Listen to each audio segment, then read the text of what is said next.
ಗಣಿನಾಡು ಬಳ್ಳಾರಿಯಲ್ಲಿ ಮತ್ತೊಮ್ಮೆ ರೆಡ್ಡಿಗಳ ಕಾಳಗ ನಡೆದಿದೆ. ರೆಡ್ಡಿ ನಾರಾ ಭರತ್ ಬೆಂಬಲಿಗರ ಮಧ್ಯೆ ನಡೆದಂತ ಭೀಕರ ಸಂಘರ್ಷ ಇದು.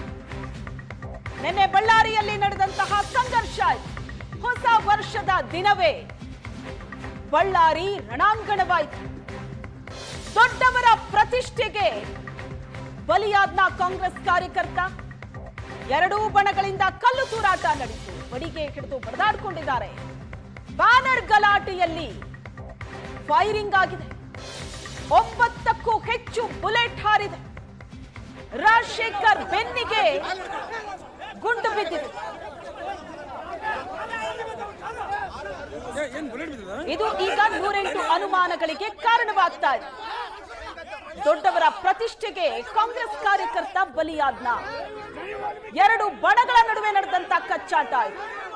ಜನಾರ್ದನ ರೆಡ್ಡಿ ಮತ್ತು ಭರತ್ ರೆಡ್ಡಿ ಬೆಂಬಲಿಗರ ನಡುವೆ ಕಾಳಗವೇ ನಡೆಯಿತು ನಿನ್ನೆ ಬಳ್ಳಾರಿಯಲ್ಲಿ. ಬ್ಯಾನರ್ ವಿಚಾರಕ್ಕೆ ಶುರುವಾದಂತ ಜಗಳ ಇದು. ಪೊಲೀಸರು ಪರಿಸ್ಥಿತಿಯನ್ನ ಕಂಟ್ರೋಲ್ ಮಾಡೋದಕ್ಕೆ ಗಾಳಿಯಲ್ಲಿ ಗುಂಡು ಹಾರಿಸಿದ್ರು. ಬಳ್ಳಾರಿಯಲ್ಲಿ ಬಿಜೆಪಿ ಕಾಂಗ್ರೆಸ್ ಕಾರ್ಯಕರ್ತರ ಮಧ್ಯೆ ಸಂಘರ್ಷ ನಡೆಯಿತು. ಸಿಎಂ ಸಿದ್ದರಾಮಯ್ಯ ಭೇಟಿ ಮಾಡಿದ ಡಿಜಿಪಿ ಎಂಎಸ್ ಸಲೀಂ ಕಾವೇರಿ ನಿವಾಸದಲ್ಲಿ ಮುಖ್ಯಮಂತ್ರಿಗಳನ್ನ ಭೇಟಿಯಾದರು.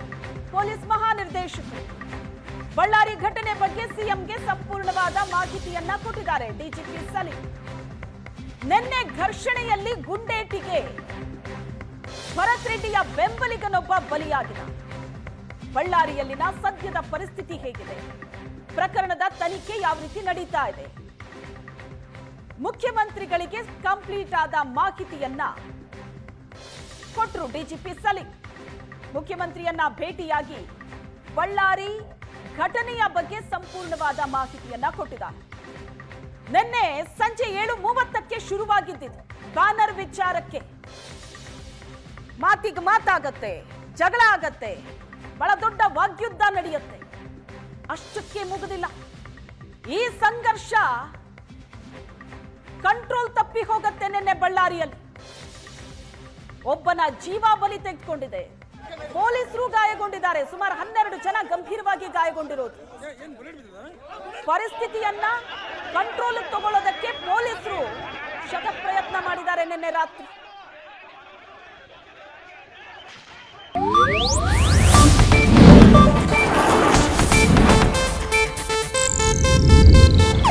ಇದು ಏಷ್ಯಾನೆಟ್ ನ್ಯೂಸ್ ನೆಟ್ವರ್ಕ್ ಪ್ರಸ್ತುತಿ.